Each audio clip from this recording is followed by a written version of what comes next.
Classical Indian Philosophy, School, Nyaya, Topic, Nyaya's Method of Induction. Nyaya's method of induction or generalization can be analyzed into 5 steps. The 5 steps are: number 1, Anavaya, it is the relation of agreement between two things in presence.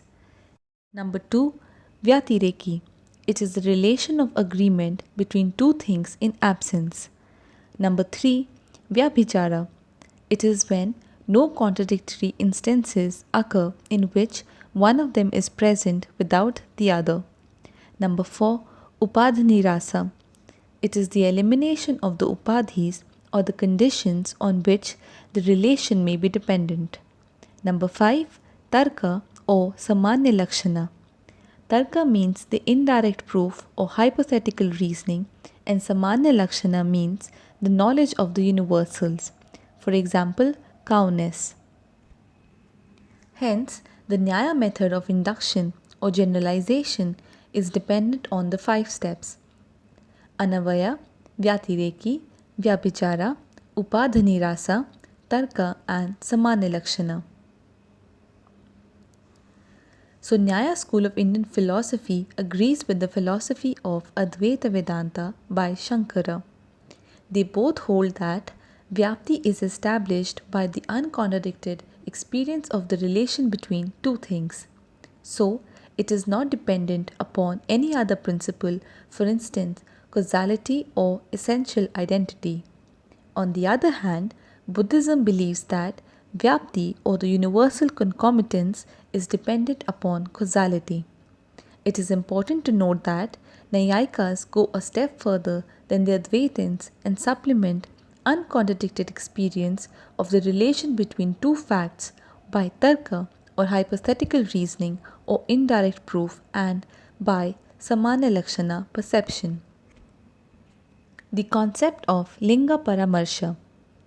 The Nyaya syllogism has 5 propositions. They are pratijna, hetu, udharana, upanaya, and naigamana. According to them, the middle term or the hetu or the linga serves as the middle bridge between the major and the minor terms.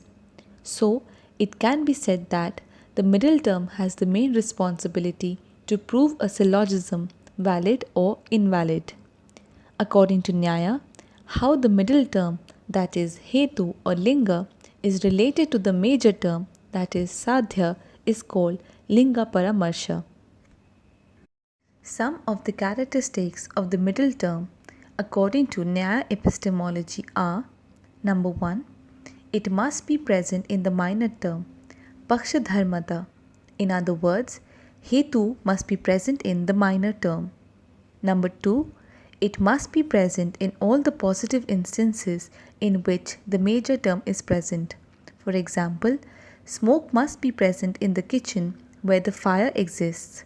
It is called sapak sattva.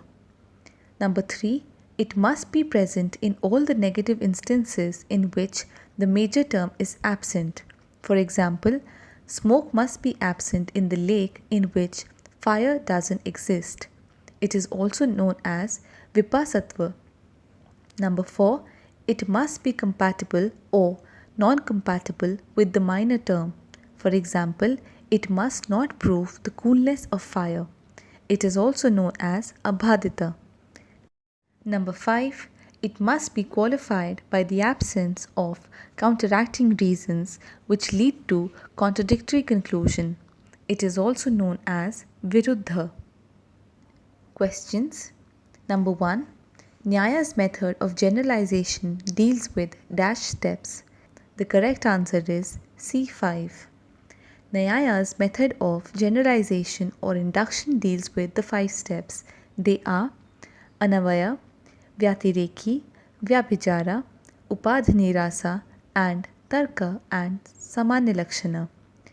Number 2. According to Nyaya Epistemology, Tarka is, the correct answer is B. Tarka means the indirect proof or hypothetical reasoning, and Samanya Lakshana means the knowledge of universals, for example, cowness. Number 3. Dash term has the major responsibility to prove the syllogism valid or invalid. The correct answer is C. Middle.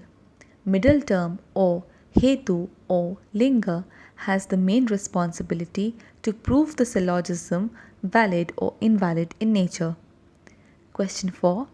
Lingaparamarsha is the relation between, the correct answer is D, that is middle and major term.